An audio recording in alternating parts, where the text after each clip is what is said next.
ओम शांति 11/9/2023 की मुरली है।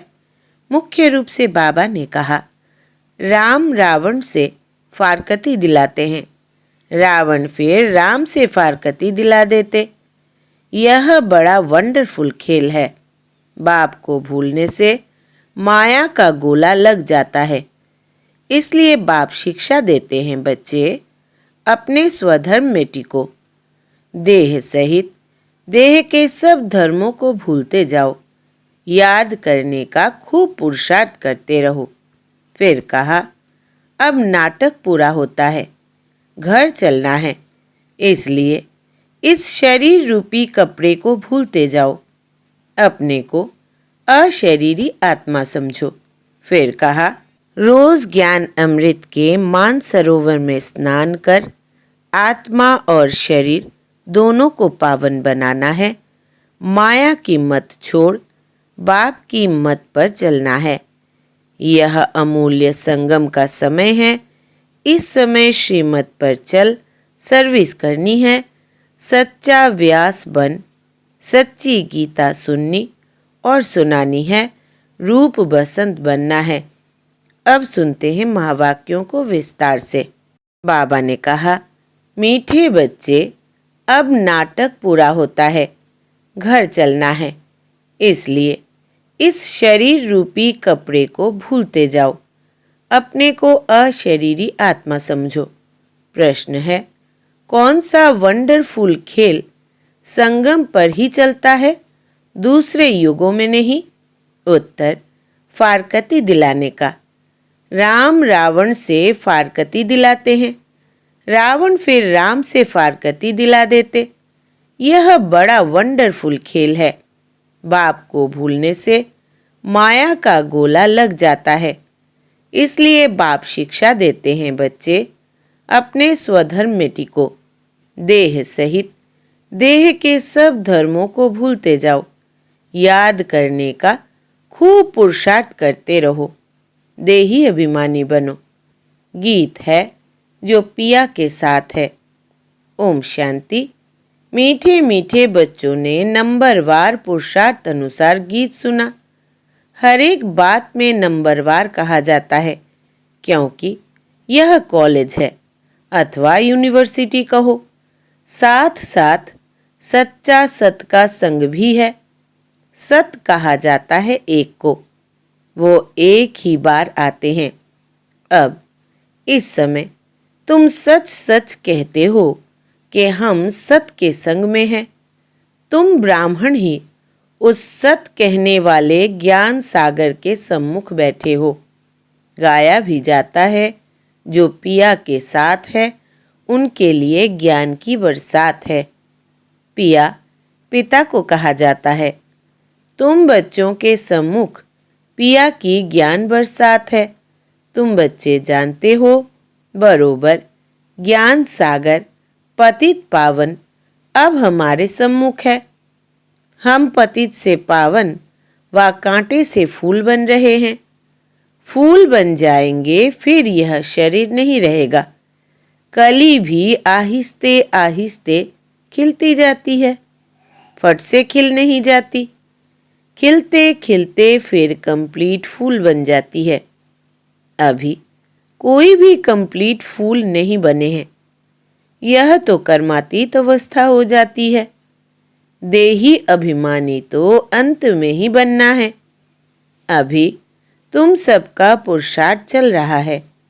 बाप है पारलौकिक पिता। यह दोनों संगम युग के अलौकिक माता पिता ठहरे। कोई कांटे भी है, कोई कली भी है। कली को खिलने में टाइम लगता है। तुम सब नंबरवार कलियां हो, फूल बनने वाले हो। कोई अच्छी रीति खिले हैं, कोई आधा। एक दिन कंप्लीट भी जरूर खिलेंगे। बगीचा तो है ना, जानते हो हम कांटे से कली तो बने हैं, फिर फूल बन रहे हैं, पुरुषार्थ कर रहे हैं। कोई तो कली ही खत्म हो जाती है, कोई थोड़ा खिलकर खत्म हो जाते। माया के बड़े भारी तूफान आते हैं। सेंटर्स खोलते भी कोई कोई खत्म हो जाते हैं, गिर पड़ते हैं। माया बड़ी जबरदस्त है। यह है चटा बेटी राम और रावण की। राम राम कहा जाता है, ऐसे नहीं त्रेता वाले राम को याद करते हैं। यह राम राम परमात्मा के लिए कहते हैं। रावण से राम की भेंट होती है। राम है बाप, रावण है दुश्मन माया। माया भी जबरदस्त है। यह खेल है एक दो को फारकती दिलाना। राम तुमको माया रावण से त्याग दिला रहे हैं। माया फिर तुमको बाप राम से त्याग दिलाती है। बाप कहते हैं, देह सहित जो भी संबंधी आदि देह के हैं, सबका बुद्धि से त्याग करो। सर्वधर्माणि, मैं फलाना हूँ, फलाने धर्म का हूँ, यह भूल अपने स्वधर्म में टिको। देह के सब धर्म छोड़ अपने को अकेला समझो। इस दुनिया की हर एक चीज से त्याग दिलाते हैं। अशरीरी बन जाओ, मेरा बनकर और मेरे को याद करो। बाप को भूले तो माया का गोला लग जाएगा। बाप को याद करने का खूब पुरुषार्थ करते रहो। माया भी बड़ी जबरदस्त है। बाप का बनकर भी फिर माया त्याग दिलाकर बाप से छुड़ा देती है। बाप को शल कोई फारकती ना दे। आधा कल्प तुम मुझे याद करते आए हो। तुम ही संपूर्ण भक्त हो ना। भक्ति भी तुमने ही शुरू की है। तो बाप आकर माया से त्याग दिलाते हैं। कहते हैं, अपने को आत्मा समझो। इस कपड़े को, देह को भूलते जाओ। बस अभी हमको जाना है। उस नाटक में भी एक्टर्स होते हैं, उनको भी मालूम रहता है। बस अभी 5-10 मिनट बाद हमारा खेल पूरा होने का समय आया है। फिर हम घर चले जाएंगे। खेल पूरा होने के समय यह बुद्धि में रहता है, शुरू में नहीं। तुम भी समझते हो, हमारे 84 जन्म पूरे हुए कि कितना समय होगा।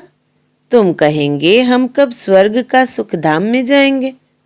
परंतु बाप कहते हैं, इस लाइफ को तो वैल्यूएबल, अमूल्य कहा जाता है। तुम बड़ी भारी सर्विस करते हो श्रीमत पर।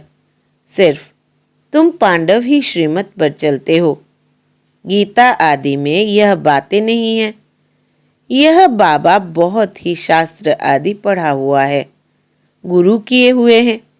जो भी सब एक्टर्स की एक्टिविटीज है, उन सब को तुम जानते हो। शास्त्र तो बाद में बैठ बनाते हैं, वो क्या जाने। यह भी ड्रामा में खेल बना हुआ है। गीता, भागवत आदि सब अपने अपने समय पर रिपीट होंगे। गीता है माई बाप। गीता को माता कहा जाता है, और कोई पुस्तक को माता नहीं कहेंगे। इनका नाम ही है गीता माता। अच्छा, उनको किसने रचा? पहले पहले पुरुष स्त्री को एडॉप्ट करते हैं ना।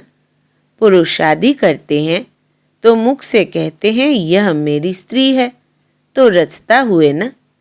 फिर उनसे बच्चे होते हैं तो भी कहेंगे, यह हमारे हैं। बच्चे भी कहेंगे, यह हमारा बाप है। तुम भी बाबा की मुख वंशावली हो। कहते हो, बाबा हम आपके हैं। इतना समय हम माया की मत पर चलते आए, अभी आपकी मत पर चलेंगे। माया कोई मुख से मत नहीं देती है। एक्ट ऐसी करते हैं, यहाँ तो बाप मुख से बैठ समझाते हैं। तुम सब भारतवासी हो, जानते हो कि भारत ही सिरताज था। अभी दोनों ताज नहीं है, ना होली ना अनहोली। गाया जाता है, हर होलीनेस, हिज होलीनेस। स्त्री पुरुष दोनों को कहते हैं। सन्यासियों को हिज होलीनेस कहते हैं, परंतु प्रवृत्ति मार्ग है नहीं। प्रवृत्ति मार्ग में तो स्त्री पुरुष दोनों पवित्र रहते हैं।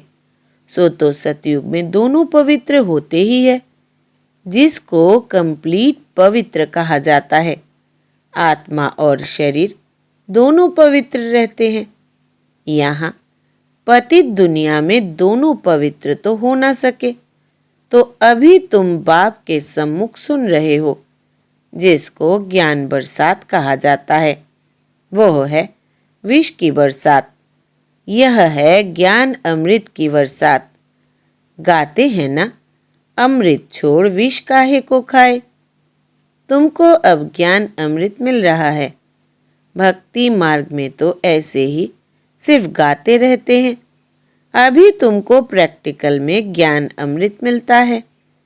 इससे ही अमृतसर नाम पड़ा है। बाकी तालाब तो ऐसे बहुत है। मानसरोवर भी है ना। मानसरोवर मनुष्यों का सरोवर तो वो है नहीं। यह है ज्ञान अमृत का सरोवर। इनको ज्ञान मानसरोवर भी कहा जाता है। ज्ञान सागर भी है। कोई नदियां हैं, कोई कैनल्स है, कोई टुबके हैं, नंबरवार है ना। बच्चे समझ गए हैं। कल्प पहले भी बाप ने समझाया था, फिर अब समझा रहे हैं। तुम निश्चय करते हो हम बाबा से राजयोग सीख रहे हैं, जिससे कल्प पहले भी हम स्वर्ग के मालिक बने थे। प्रजा भी कहेंगे हम मालिक हैं। भारतवासी कहते हैं ना, हमारा भारत सबसे ऊंच था। अभी हमारा भारत सबसे नीच है। हमारा भारत बहुत शिष्टाचारी था। अब हमारा भारत बहुत भ्रष्टाचारी हो गया है। और कोई खंड के लिए ऐसे नहीं कहेंगे। सभी धर्म वाले भी जानते हैं कि भारत प्राचीन था, तब हम लोग नहीं थे। सतयुग में जरूर सिर्फ भारतवासी ही होंगे। गाते भी है, क्राइस्ट से 3000 वर्ष पहले भारत ही था और कोई धर्म नहीं था। नई दुनिया में नया भारत था, अभी पुराना भारत है। भारत हेवन था, परंतु किसकी बुद्धि में पूरा बैठता नहीं है। यह तो बहुत सहज समझने की बात है। बाप तुमको समझा रहे हैं। तुम प्रैक्टिकल में कर्तव्य कर रहे हो। नंबरवार पुरुषार्थ अनुसार सच्चा सच्चा व्यास बनना है। सच्ची गीता सुनानी है। तुमको कोई पुस्तक आदि तो हाथ में उठाना नहीं है। तुम तो रूप बसंत हो। तुम्हारी आत्मा गीता का ज्ञान सुनती है बाप से। तुम्हारी बुद्धि में एक ही बाप है और कोई गुरु गोसाई साधु संत आदि तुम्हारी बुद्धि में नहीं है। तुम कहेंगे हम ज्ञान सागर परम पिता परमात्मा से सुनते हैं, जिसको ही सत श्री अकाल कहा जाता है। अक्षर कितना मीठा है। अकाली लोग बड़ी जोर से कहते हैं सत श्री अकाल। यहाँ तुम बच्चे ज्ञान डांस करते हो, इसलिए कहा जाता है सच तो बीठो नच। सच्चे हो तो खुशी में नाचते रहो, फिर तुम वहां जाकर रास विलास करेंगे। मीरा भी ध्यान में रास आदि करती थी, परंतु उसने भक्ति की। तुम कोई भक्ति नहीं करते हो। दिव्य दृष्टि दाता बाप स्वयं तुमको पढ़ा रहे हैं। बहुत बच्चे साक्षात्कार करते रहते हैं, तो मनुष्य समझते हैं यह तो जादू है। बच्चे पढ़ाई में घूमते फिरते हैं ना, तुम्हारे लिए भी यह खेल पाल है। यह कोई सब्जेक्ट नहीं। इनके मार्क्स नहीं, खेलते कूदते की मार्क्स नहीं होती है। यहाँ भी जो इस खेल पाल में रहते हैं, उनको ज्ञान की मार्क्स नहीं मिल सकती। यह तो खेल पाल है। इसको अव्यक्त खेल कहा जाता है। वो व्यक्त खेल, यह अव्यक्त खेल। रास आदि करने वाले को मार्क्स नहीं मिलती है। इसलिए बाबा कहते हैं ध्यान से ज्ञान अच्छा है, श्रेष्ठ है। ध्यान तो सिर्फ एम ऑब्जेक्ट का साक्षात्कार है। यह है ही राजयोग। एम ऑब्जेक्ट बुद्धि में है। वो तो इन आंखों से देखते हैं हम फलाना बनेंगे। यहाँ तो यह तुम्हारी है भविष्य की एम ऑब्जेक्ट। प्रिंस प्रिंसेस बनना है, फिर तुम महाराजा महारानी बनते हो। बगैर एम ऑब्जेक्ट अगर कोई कॉलेज में बैठे तो उनको क्या कहेंगे? भारत में और जो सत्संग है उनमें कोई एम ऑब्जेक्ट नहीं है। इसको यूनिवर्सिटी भी कह सकते हैं, पाठशाला भी कह सकते हैं। सत्संग को कभी पाठशाला नहीं कहा जाता। तुम बच्चे जानते हो, हम पतित पावन गॉड फादरली यूनिवर्सिटी में पढ़ते हैं। सारी यूनिवर्स को तुम पवित्र स्वर्ग बनाते हो। अपने लिए ही इस यूनिवर्स को स्वर्ग बनाते हो। जो बनाएंगे वही फिर राज्य करेंगे। ऐसे तो नहीं सब स्वर्ग के मालिक बनेंगे। जो पूरे नरकवासी है, जिन्होंने द्वापर से भक्ति की है, वही स्वर्गवासी होंगे। बाकी सब मनुष्य सरसों में सल पीस कर खत्म होंगे। आत्माएं वापस बाप के पास जाएगी। कितना बड़ा विनाश होना है।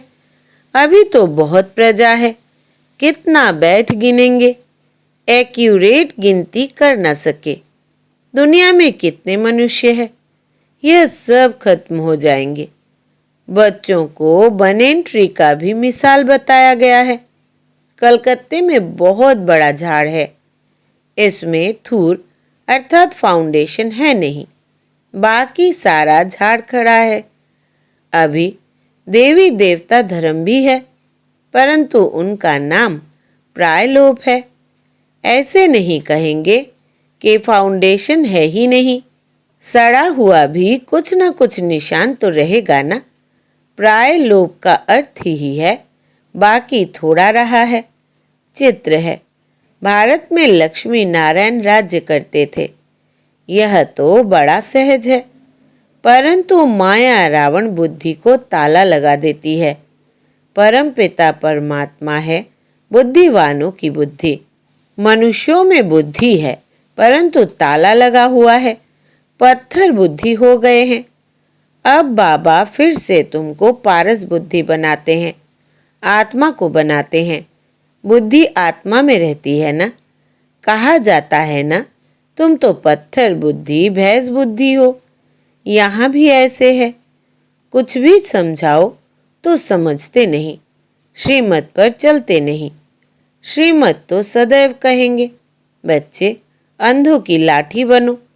सुनना और फिर सुनाना है, इसलिए सर्विस में दूर जाना भी पड़ता है। एक जगह बैठ तो नहीं जाना है। अभी तुम ज्ञान और योग सीख रहे हो। यहाँ तुम शिव बाबा के सम्मुख बैठे हो। सहज राजयोग सीख रहे हो वर्षा लेने के लिए। तुम आए हो विष्णुपुरी की राजधानी लेने के लिए। विष्णु की विजय माला बनेगी। अभी तुम ड्रामा के राज को अच्छी रीति समझ गए हो। तुम जानते हो बरोबर डीटी सवरिंटी थी। सतयुग आदि में राजा रानी थे। अभी कलयुग अंत में तो राजा रानी कोई भी कहला नहीं सकते, परंतु गवर्नमेंट को मदद करते हैं तो फिर महाराजा का टाइटल मिल जाता है। वो गवर्नमेंट भी टाइटल देती थी, राय साहिब, राय बहादुर आदि। अभी तो तुमको बड़ा टाइटल मिल रहा है प्रैक्टिकल में। तुम हर होलीनेस, हिज होलीनेस महाराजा महारानी बनेंगे। तुम पर डबल ताज है। पहले होता है होली राज्य, फिर अनहोली राज्य, अभी फिर अनहोली नो राज्य। प्रजा का प्रजा पर राज्य है। ड्रामा को समझना है। अच्छा, मीठे मीठे सिकिलधे बच्चों प्रति माता पिता बाप दादा का याद प्यार और गुड मॉर्निंग। रूहानी बाप की रूहानी बच्चों को नमस्ते और हम रूहानी बच्चों की रूहानी बाप दादा को याद प्यार, गुड मॉर्निंग और नमस्ते बाबा नमस्ते। धारणा के लिए मुख्य सार। पहला, रोज ज्ञान अमृत के मान सरोवर में स्नान कर आत्मा और शरीर दोनों को पावन बनाना है। माया की मत छोड़ बाप की मत पर चलना है। दूसरा, यह अमूल्य संगम का समय है। इस समय श्रीमत पर चल सर्विस करनी है। सच्चा व्यास बन सच्ची गीता सुननी और सुनानी है, रूप बसंत बनना है। वरदान है आज का, अनेक प्रकार की आग से बचने और सर्व को बचाने वाले सच्चे रहम दिल भव। विस्तार है, आज का मानव अनेक प्रकार की आग में जल रहा है। अनेक प्रकार के दुख, चिंताएं, समस्याएं, भिन्न भिन्न प्रकार की यह चोट जो आत्माओं को लगती है, यह अग्नि जीते हुए जलने का अनुभव कराती है। लेकिन आप ऐसे जीवन से निकल श्रेष्ठ जीवन में आ गए। आप शीतल सागर के कंठे पर बैठे हो, अतीन्द्रिय सुख, शांति की प्राप्ति में समाये हुए हो। तो रहम दिल बन अन्य आत्माओं को भी अनेक प्रकार की आग से बचाओ। गली गली में ज्ञान स्थान बनाकर सबको ठिकाना दो। स्लोगन है, जिनकी एक बाप से सच्ची प्रीत है, उन्हें अशरीरी बनना सहज है। जिनकी एक बाप से सच्ची प्रीत है, उन्हें अशरीरी बनना सहज है। अच्छा, ओम शांति।